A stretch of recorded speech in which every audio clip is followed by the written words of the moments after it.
तो बच्चों देखिए, ये हमारे पास आज के अलग अलग तरह के एक चौथाई हिस्से हैं। ये है अभय का हिस्सा, एक चौथाई पूरे सैंडविच का एक चौथाई हिस्सा। ये है रोटी का पूरी एक रोटी का एक चौथाई हिस्सा। और ये है चॉकलेट का एक चौथाई हिस्सा। तो देखिए, तीनों चीजें जो है वो 1/4, 1/4 और 1/4 है। लेकिन इनका जो पूरा है, यानी कि सैंडविच पूरा, ये उसका एक चौथाई है, और ये पूरी रोटी का एक चौथाई हिस्सा है, और ये पूरी चॉकलेट का एक चौथाई हिस्सा है। तो एक चौथाई अलग अलग देखने में अलग अलग हो सकते हैं, लेकिन उन उन उनका फ्रैक्शन जो है, उनका जो नंबर है वो सेम ही है। मतलब वो क्या दिखा रहा है, वो दिखा रहा है कि जब हमने पूरे सैंडविच को, या जब हमने पूरी रोटी को, या जब हमने पूरी चॉकलेट को 4 बराबर हिस्सों में बांटा, तो ये उसमें से एक हिस्सा है। ठीक है, तो हमें जो पता है कि 1/4 जो है, 1/4 ऑफ सैंडविच या ऑफ रोटी या ऑफ चॉकलेट जो है 1/4, वो कम है, is less than 1, is less than 1/4 जो है वो पूरी एक रोटी से। ये देखिए 1/4 हिस्सा, ये पूरे 1/4 हिस्सा रोटी का, देखिए पूरी एक रोटी है हमारे पास, ये रही पूरी एक रोटी। तो देखिए 1/4 हिस्सा पूरी एक रोटी से छोटा है, इज लेस देन 1। एंड 1/4, अब देखिए ये है मेरे पास 1/4, और ये है मेरे पास एक और 1/4। ठीक है, तो 1/4 और 1/4 को जब हम मिलाएंगे, ऐसे मिलाते हैं, तो ये है हमारे पास 2/4 हिस्सा, यानी कि 2 को हमने ले लिया 4 में से, और ये जो है, ये आप देखेंगे कि ये आधे के बराबर है। यानी कि अगर मैंने नंदिनी का हिस्सा भी ले लिया साथ में, अभय के साथ मैंने नंदिनी का हिस्सा भी ले लिया, तो हम पाएंगे कि ये पूरी रोटी का आधा है। देखिए, हम नंदिनी का हिस्सा मिला देते हैं यहाँ पर, और हम अभय का हिस्सा भी ले आते हैं यहाँ पर, तो हम देखेंगे कि पूरी रोटी का कितना है, आधा। देखिए, आधी रोटी ये और आधी रोटी नंदिनी और अभय की मिला के है। तो 2/4 रोटी जो होती है वो 1/2 के बराबर होती है, और जो 1/4 है, इसका मतलब 1/4 तो पूरी आधी रोटी का भी आधा है। तो मतलब जो 1/4 है, 1/4 जो है वो कम है आधे से। तो ये है हमारे पास आधा, और ये है हमारे पास 1/4, तो आधे से तो कम है 1/4। तो 1/4 जो है वो आधे से कम है।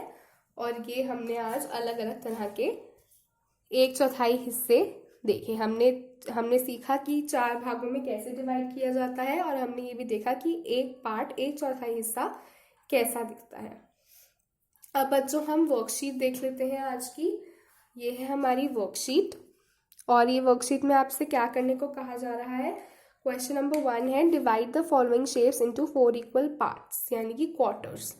तो आपको ये एक रेक्टेंगल दिया है और आपको ये सर्कल दिया है, तो आपको इसको 4 बराबर हिस्सों में बांटना है। तो आप कैसे बांटेंगे कि इसके बिल्कुल बीचों बीच से आप देखेंगे, और यहाँ से एक लाइन खींचेंगे और एक यहाँ से लाइन खींचेंगे। बीचों बीच से क्या पॉइंट ढूंढना पड़ेगा पहले आपको, और फिर आप यहाँ से एक लाइन खींचेंगे और यहाँ से एक लाइन खींचेंगे, ताकि चारों हिस्से जो है वो बराबर आए।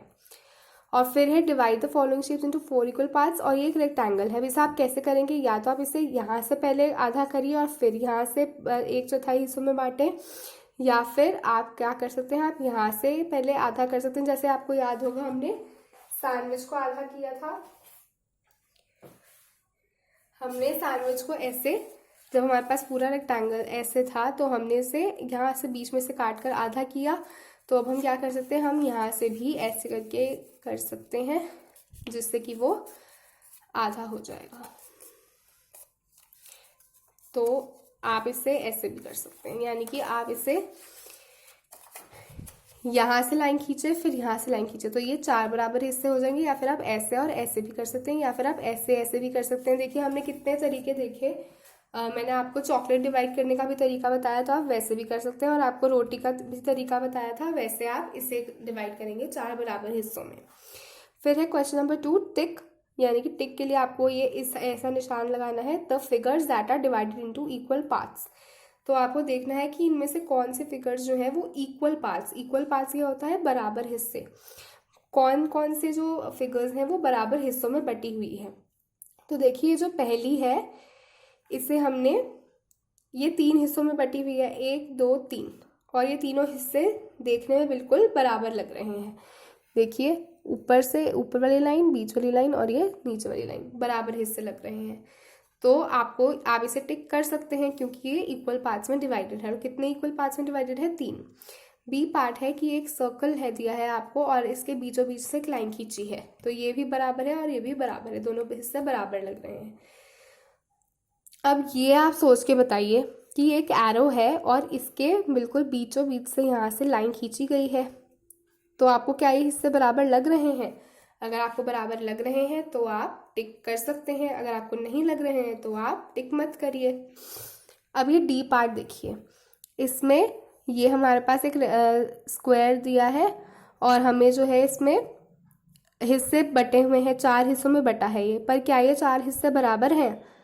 तो देखिए ये तो छोटा लग रहा है मुझे, ये उससे बड़ा लग रहा है, ये उससे भी बड़ा लग रहा है और ये भी वापस से छोटा लग रहा है। तो बताइए क्या बराबर हिस्से ऐसे होते हैं? अगर ऐसे होते हैं तो आप टिक कर सकते हैं और अगर नहीं होते हैं तो आपको टिक नहीं करना है। अब ई पार्ट है कि देखिए मैंने जैसे आपको बताया था कि ऐसे डिवाइड करना, ऐसे लाइन खींच के और ऐसे 4 बराबर हिस्सों में बांट देना। तो देखिए कि ये 4 बराबर हिस्सों में बटा है, ये ट्राइंगल, ये ट्राइंगल, ये ट्राइंगल, ये ट्राइंगल। तो हमने स्क्वायर को 4 बराबर ट्राइंगल्स में बांटा है यहाँ पर। अब अगला है सर्कल और इसे हमने 4 हिस्सों में तो बांटा है, पर मुझे तो ये हिस्से बराबर लग नहीं रहे हैं। देखिए कि आपको हिस्से बराबर लग रहे हैं, बीच में तो देखिए कि ज़्यादा बड़े बड़े हैं और यहाँ पर जो है ये वाला तो फिर भी बड़ा है लेकिन ये थोड़ा छोटा हो गया है। तो क्या ये हिस्से हम बराबर मानेंगे? तो आपको टिक करना है अगर आपको लगता है कि ये इक्वल पार्ट्स में डिवाइडेड है, और अगर आपको लगता है कि इक्वल पार्ट्स में डिवाइडेड नहीं है। इक्वल पार्ट्स कैसे होंगे? जो कि बराबर बराबर जो इसका जो जगह होगी वो बराबर जगह घेरेंगे, वो बराबर हिस्से होंगे। तो अगर आपको लग रहा है तो वहाँ पे टिक कर दीजिए, अगर आपको नहीं लगता है तो टिक मत करिए।